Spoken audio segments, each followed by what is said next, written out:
Halo guys, kembali lagi di X1 Film. Harry sebagai pembuat alur cerita film ingin menceritakan alur cerita film yang berjudul The Hard Way. Film ini dibintangi oleh Michael J. White di mana ada para sindikat telah menghabisi adiknya, sehingga dia akan membantai mereka satu persatu.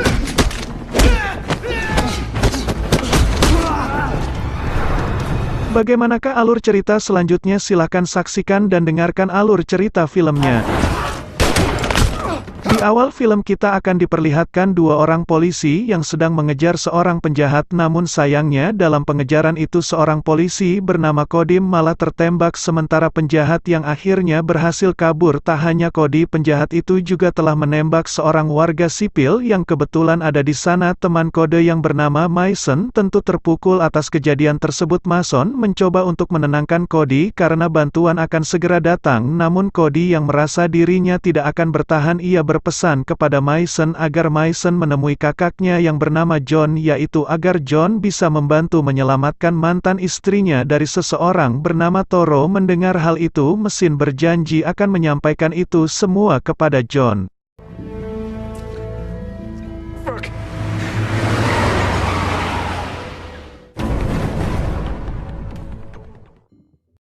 Ini dia John, kakak dari Cody. Ia adalah mantan pasukan khusus yang memilih pensiun dan membuka sebuah bar di pinggiran kota New York. Ketika bar miliknya sudah tutup, tiba-tiba datang dua orang asing ke sana. Dua orang itu mengaku kalau mereka adalah pengusaha yang ingin membeli barang milik John. Mereka menawari sejumlah uang dan meminta John untuk segera angkat kaki, namun John yang memang tidak berniat untuk menjualnya, ia menolak berapapun uang yang akan mereka tawarkan. Hal itu tentu membuat mereka menjadi kesal. Mereka malah rasis dengan menghina warna kulit John. Mereka juga mengancam kalau John tidak mau menjualnya, mereka akan menghabisi John saat itu juga. Namun dengan santai John mengajar mereka tanpa ampun.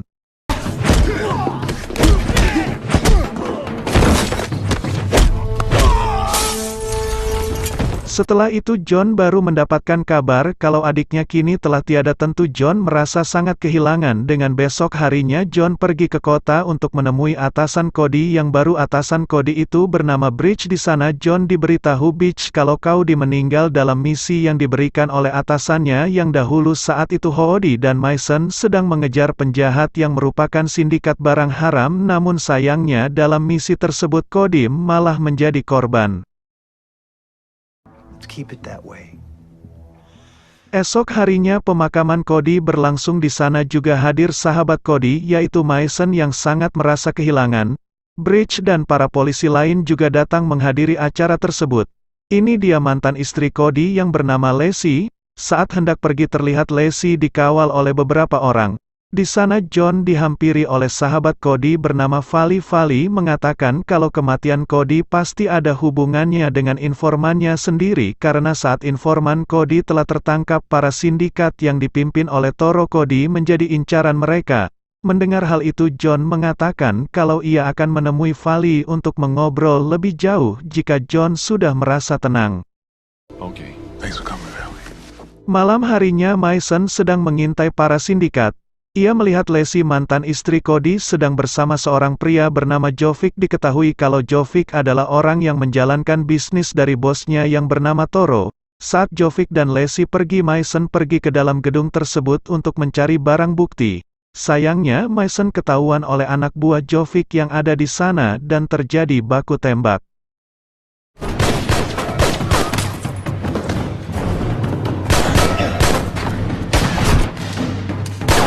Beruntung saat itu Mason berhasil selamat. Di sisi lain di kediaman Vali, yaitu sahabat Cody dan Nation, ia kedatangan sekelompok orang yang langsung menghabisi semua keluarga Vali termasuk dirinya.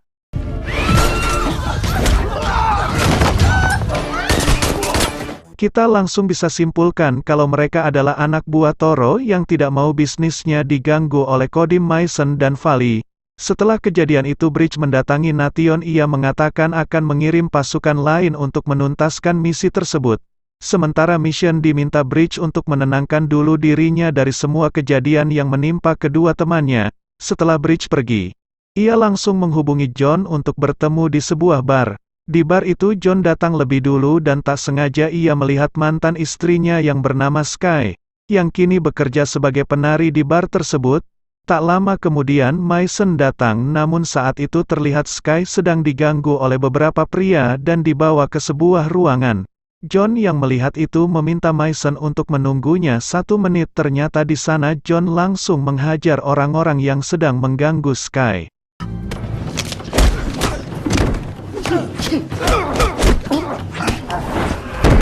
Setelah mengajar mereka, ia meminta Sky untuk segera pulang. Kemudian John kembali menemui Mason. Mason menceritakan semuanya kalau ia, Cody dan Vali sedang mengusut kasus para sindikat yang diketuai oleh Toro. Toro adalah orang misterius yang menjalankan bisnisnya melalui tangan kanannya yang bernama Jovi. Jovi adalah orang yang telah menghabisi Cody. Ia sepertinya diperintahkan Toro untuk menghabisi Cody, karena sebelumnya juga Cody selalu mendapatkan serangan dari orang asing. Sayangnya bukti kejahatan Toro dan Jovic hanya diketahui oleh Valid dan Cody yang kini telah meninggal, sehingga Mason tidak bisa berbuat banyak. Di sana John bertanya di mana ia bisa menemukan Jovic. Mason mengatakan kalau Jovic ada di belakang. Ternyata bar tersebut adalah salah satu miliknya. Jovic selalu datang ke bar tersebut setiap hari Senin dan Kamis untuk mengecek para penari baru. Diketahui kalau para penari itu juga dijadikan sebagai kurir untuk mengirim barang haram kepada Toro. I hope you have better luck finding what he left than I did. Listen, Peg. See you. Saat Mason sedang pulang, tiba-tiba ia dihadang beberapa orang untuk dihabisi.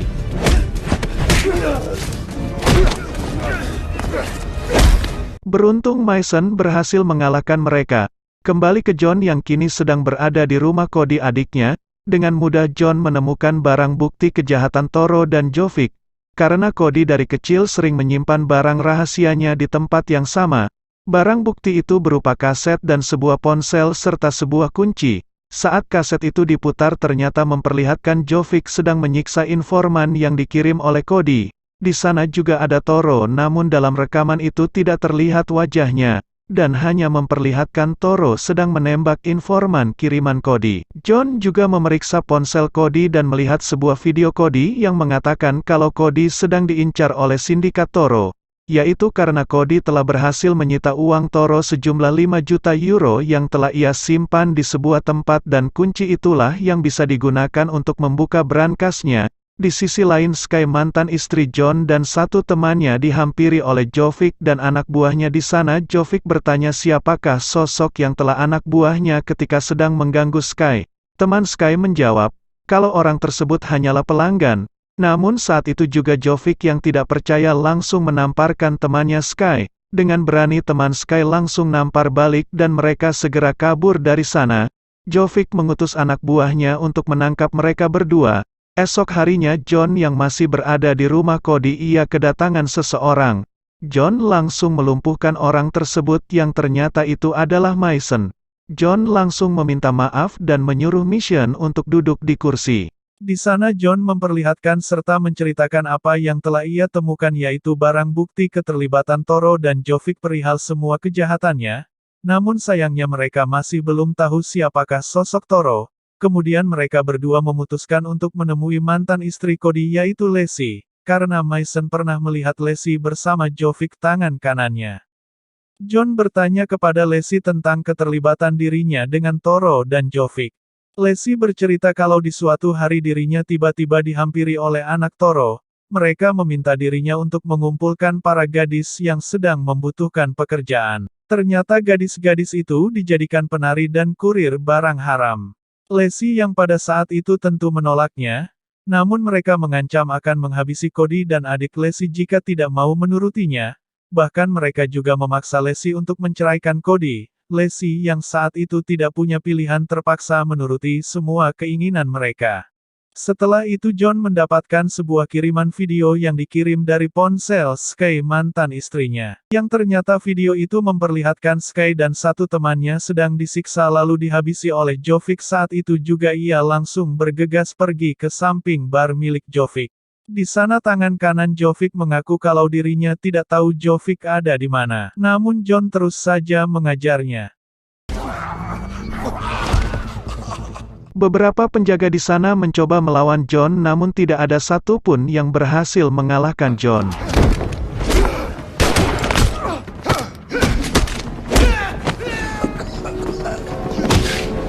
Hingga pada akhirnya orang itu memberitahu kalau Jovic ada di sebuah ruangan di lantai atas. Jovic yang sudah mengetahui kalau John akan datang ia langsung menembaknya namun tembakan itu malah mengenai tangan kanannya. John yang saat itu sedang tidak mood ia langsung menghabisi Jovic tanpa lama.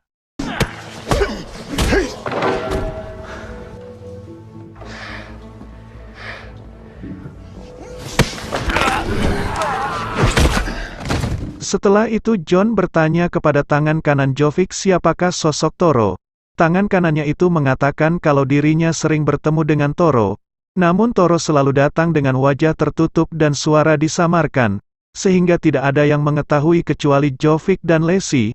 Mendengar hal itu John langsung menghampiri Lacey diantar oleh orang tersebut. Di sana John meminta Lacey untuk menyampaikan pesan kepada Toro. Kalau ia ingin bertemu langsung di sebuah kastil kuno di kota tersebut. Di sana John bersedia menyerahkan uang 5 juta euro yang dulu sempat disita oleh Cody. Yaitu dengan syarat Toro mau melepaskan Lacey. Setelah itu John yang membutuhkan bantuan ia mendatangi kantor Bridgie. Ia meminta Bridge menyiapkan pasukan untuk menjaga dirinya saat bertemu dengan Toro. Namun sayangnya Bridge tidak bisa melakukan hal tersebut karena John sekarang hanya warga sipil dan bukan lagi pasukan. Ia meminta John untuk menyerahkan kasus tersebut kepada pihak berwajib saja. Oh no, I just need your help. It's impossible. Setelah itu John menemui Mason. Ia mengatakan kalau Bridge tidak mau membantunya, yang artinya John hanya bisa mengandalkan Mason. Itu pun jika Mason bersedia. Mason yang sangat membenci Toro tentu bersedia membantu John. Sebelum melakukan pertemuan dengan Toro, mereka menyiapkan beberapa jebakan untuk pasukan Toro. Singkat cerita malam harinya Toro datang dengan beberapa mobil pasukan. Mereka sengaja berpencar ke berbagai sudut untuk mengepung John dan Mason. Mason sendiri sengaja berada di atas gedung agar lebih mudah menghabisi mereka. Terlihat Toro datang ke sana dengan anak buahnya yang sangat banyak. John sendiri saat itu masih bersembunyi. Toro terus menyuruh John keluar sambil menyandra Lacey. Di suatu kesempatan Mason akan menembak Toro namun hal itu terhenti setelah beberapa anak buah Toro terkena jebakan yang telah dibuat tadi. Sehingga pada saat itu juga terjadi peperangan antara mereka.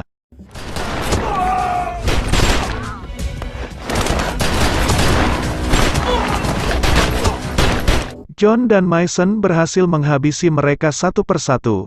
Sementara Toro sendiri bersembunyi di ketiak Lacey. John mencoba untuk berdamai dan segera melakukan pertukaran antara uang itu dengan Lacey. Namun saat itu Toro malah hendak menembak John beruntung digagalkan oleh Mason yang berhasil menembak ke arah Toro. Lacey sendiri harus tewas karena tembakan Toro. Di sini akhirnya kita diberitahu siapakah sosok Toro. Toro tak lain ternyata adalah Bridge atasan Cody dan Mason. Mason yang mengetahui hal itu langsung menghujani peluru ke arah Bridge dan anak buahnya.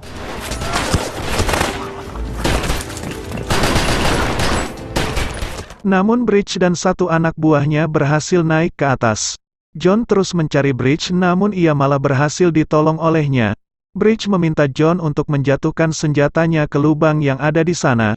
Bridge meminta John untuk segera memberikan uang 5 juta euro kepadanya.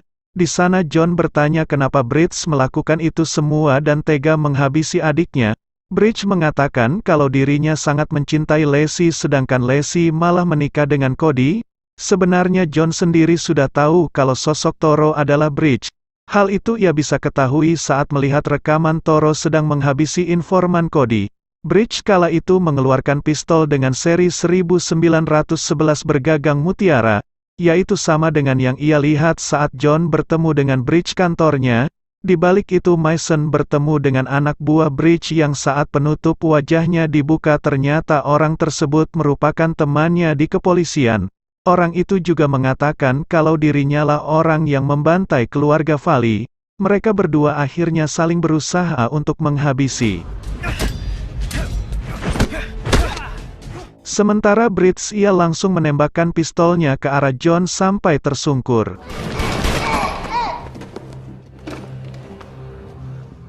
Namun tiba-tiba John kembali bangkit. Bridge yang melihat itu merasa aneh kenapa John bisa sekuat itu. Ia pun langsung menembakkan lagi pistolnya. Namun lagi-lagi John kembali bangkit. Hal itu ternyata saat kemarin John datang ke kantor Bridge, ia diam-diam sudah menukar pelurunya dengan peluru palsu. Dan Lacey juga tadi hanya berpura-pura mati tertembak oleh Bridge. Hingga sekarang mau tidak mau Bridge harus berduel dengan John. Di balik itu, Mason sendiri terus berduel dengan anak buah Bridge.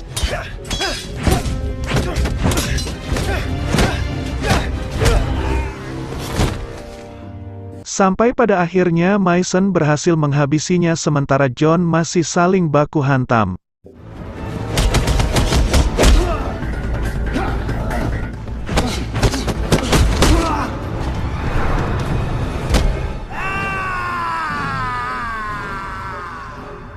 Tentu saja jagoannya yang memenangkan perkelahian tersebut, dan Bridge pada akhirnya tewas.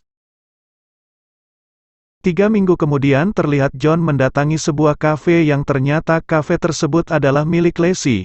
John juga datang ke sana dengan Mason yang menunggu di luar. Saat itu John memesan sebuah kopi kepada Lacey.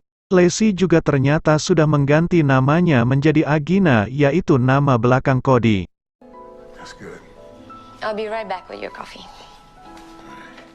Saat Lacey sedang mengambil sesuatu ternyata John sudah keluar. Ia sudah memberikan sebuah surat yang isinya jika Lacey dan adiknya berada di New York, maka mereka harus datang menemui John karena rumah John akan terus terbuka untuk Lacey dan adiknya. Ia juga memberikan sebuah koper yang berisi beberapa euro dan sebuah kunci yang kita tahu kunci tersebut adalah kunci brankas yang berisi 5 juta euro yang kini disimpan di rumah Lacey. Setelah itu John berbincang dengan Mason. Ia berterima kasih kepada Mason karena telah membantunya. Namun Mason mengatakan kalau dirinya lah yang harus berterima kasih kepada John karena berkatnya kini ia diangkat menjadi pengganti Bridge di kepolisian. Dan film pun berakhir. Oke guys, sekian alur cerita filmnya. Kalau ada tutur kata yang salah tolong dimaafkan. Dan jangan lupa subscribe, like, dan komentar videonya. Terima kasih.